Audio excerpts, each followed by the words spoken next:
Nama saya Muhammad Syafiq Ali Ridwan dari Stebi Global Mulia dengan NIK 602022400003.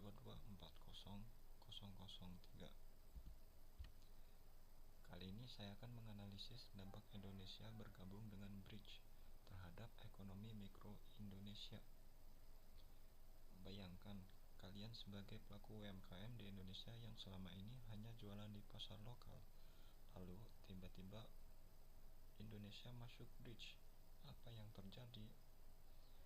Negara-negara seperti China, India, dan Rusia bisa lebih mudah ekspor barang mereka ke Indonesia, sehingga kita sebagai produsen lokal harus siap bersaing secara harga dan kualitas.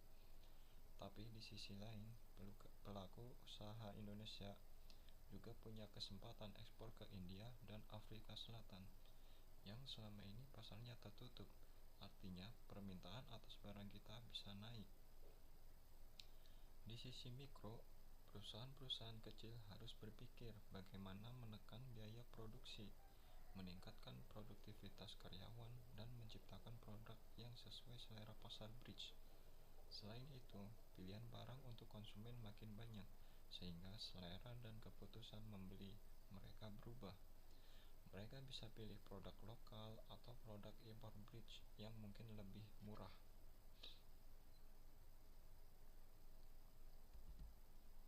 Sejak kapan Indonesia bergabung dengan Bridge? Indonesia secara resmi menjadi anggota Bridge pada 6 Januari 2025, setelah sebelumnya mendapat persetujuan dari pemimpin Bridge pada KTT Johannesburg Agustus 2023 dan mendaftarkan diri secara resmi pada akhir 2024. Keaktifannya secara penuh baru diberlakukan setelah pembentukan pemerintahan baru di 2024 dan pengumuman ini dilakukan oleh Brasil sebagai ketua Bridge di awal 2025. Apa peran Bridge dalam ekonomi global?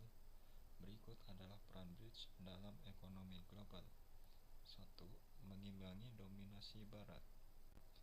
Bridge mendirikan New Development Bank atau NDB untuk memberikan pendanaan pembangunan tanpa ketergantungan penuh pada IMF atau Bank Dunia. 2. Pusat pertumbuhan ekonomi dunia.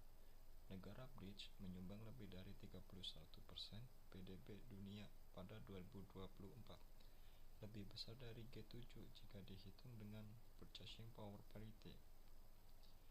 3. Promosi perdagangan dan investasi. Bridge mendorong perdagangan lintas negara anggotanya dengan mata uang lokal untuk mengurangi dominasi dolar Amerika Serikat. 4. Penguatan sektor energi dan sumber daya alam. Anggota seperti Rusia, Brasil, dan Afrika Selatan menjadi pemasok energi dan bahan baku utama bagi negara Bridge lainnya. 5. Inovasi teknologi dan digitalisasi. Bridge bekerjasama dalam teknologi AI, digital payment, dan e-commerce yang dapat mempengaruhi pasar global.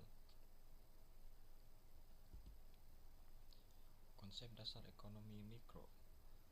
Permintaan adalah jumlah barang atau jasa yang ingin dan mampu dibeli konsumen pada berbagai tingkat harga dalam periode tertentu.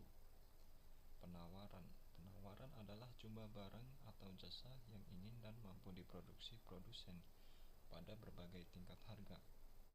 Persaingan pasar adalah interaksi antara penjual dan pembeli dalam menjual barang dan jasa, di mana penjual saling bersaing untuk mendapatkan pembeli. Dalam ekonomi mikro, hal ini sangat penting karena menentukan harga, kuantitas, dan efisiensi pasar. Perilaku konsumen dan produsen. Perilaku konsumen adalah cara konsumen mengambil keputusan dalam menggunakan pendapatan untuk membeli barang dan jasa, memenuhi kebutuhan dan keinginan, dengan tujuan memperoleh kepuasan maksimal. Perilaku produsen adalah cara produsen mengambil keputusan dalam menggunakan sumber daya untuk memproduksi barang atau jasa, dengan tujuan memaksimalkan keuntungan. Bagaimana masuknya Indonesia ke BRICS mempengaruhi hal ini?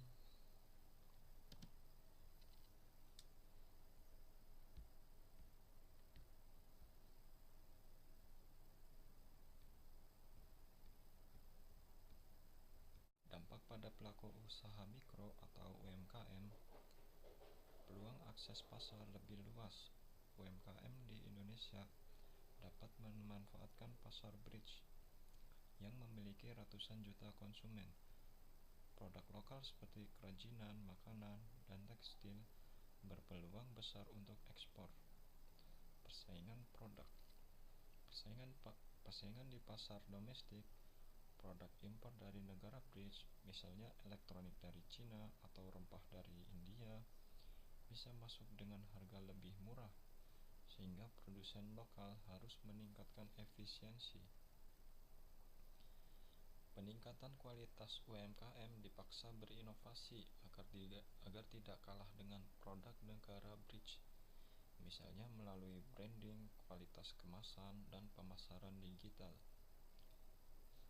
Pelaku usaha lokal akan terdorong menciptakan produk unik dan berbasis kearifan lokal agar tetap kompetitif. Harga barang impor dan ekspor. Kerjasama perdagangan dalam mata uang lokal bisa menurunkan biaya transaksi, sehingga harga barang impor dari BRICS mungkin lebih terjangkau. Namun, jika terjadi lonjakan permintaan terhadap produk tertentu dari BRICS, bisa mempengaruhi harga di pasar lokal.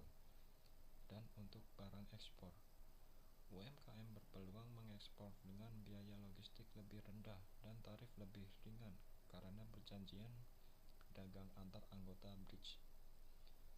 Produk seperti kopi, rempah, batik, dan kerajinan berpotensi naik permintaan di negara BRICS yang bisa meningkatkan harga jual. Peluang tenaga kerja dan investasi. Masuknya investasi dari negara BRICS dapat mendorong pertumbuhan sektor manufaktur dan logistik, membuka lapangan kerja baru, peningkatan keterampilan. Transfer teknologi dari Cina, India, atau Rusia dapat meningkatkan kompetensi tenaga kerja Indonesia.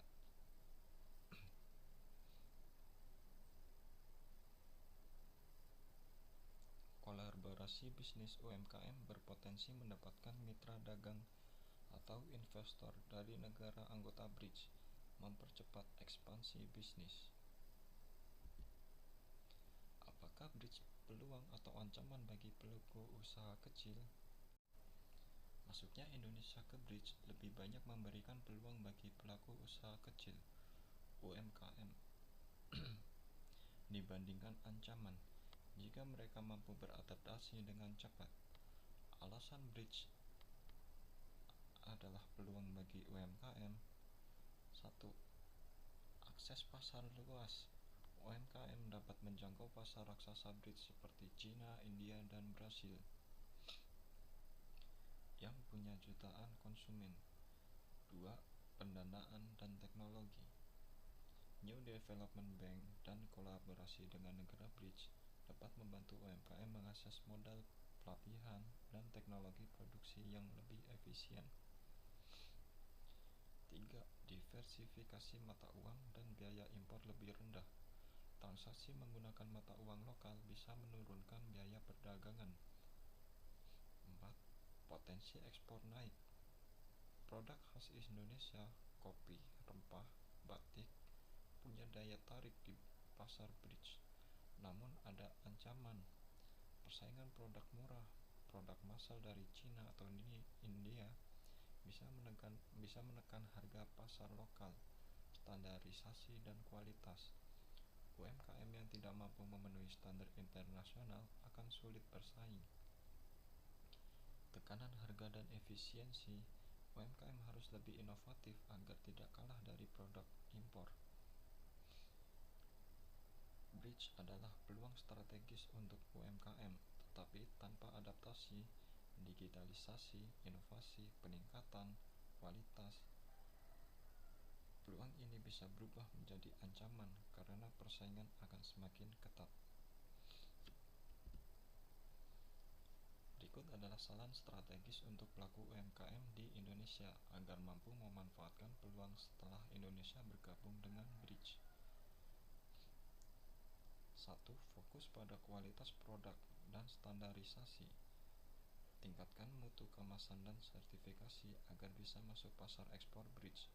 Gunakan bahan baku lokal berkualitas untuk menghadapi persaingan produk impor murah dari China atau India. Rutin mengikuti pelatihan peningkatan kualitas produksi yang disediakan oleh pemerintah atau swasta. 2. Digitalisasi dan pemasaran online. Manfaatkan platform e-commerce internasional untuk menjangkau konsumen di negara BRICS. Gunakan strategi digital marketing untuk memperkuat brand awareness. Mulai mengintegrasikan teknologi sederhana seperti pembayaran digital, manajemen stok, dan analisis pasar berbasis aplikasi. 3. Inovasi produk dan diferensiasi. Ciptakan produk unik berbasis kearifan lokal, misalnya batik eco-print, makanan tradisional modern. Lakukan riset tren konsumen di negara BRICS agar produk sesuai dengan selera pasar global. Kembangkan value added produk, bukan hanya bahan mentah tetapi olahan dengan nilai jual lebih tinggi. 4. Kolaborasi dan akses pendanaan. Gabung ke koperasi atau komunitas UMKM untuk memperkuat daya tawar dan jaringan ekspor. Manfaatkan pembiayaan dari program pemerintah, bank, atau NDB (New Development Bank) yang terkait BRICS. Jalin kemitraan dengan perusahaan besar atau distributor untuk memperluas pasar. 5. Efisiensi biaya dan manajemen usaha. Terapkan manajemen keuangan sederhana untuk memantau kesehatan bisnis. Cari cara untuk menurunkan biaya produksi tanpa mengorbankan kualitas. 6. Pelatihan dan pengembangan SDM. Ikuti pelatihan kewirausahaan dan ekspor yang diadakan oleh Kementerian Koperasi dan UMKM atau lembaga swasta. Tingkatkan kemampuan bahasa asing untuk komunikasi bisnis lintas negara BRICS. Kembangkan keterampilan digital. 7. Pantau kebijakan BRICS dan tren ekspor. Ikuti informasi tentang perjanjian perdagangan bebas atau kebijakan tarif antar anggota BRICS. Riset produk yang paling dicari di negara BRICS, contohnya kopi, rempah, produk herbal, tekstil, dan kerajinan tangan. Sekian analisis dari saya, kurang lebihnya saya mohon maaf. Wassalamualaikum warahmatullahi wabarakatuh.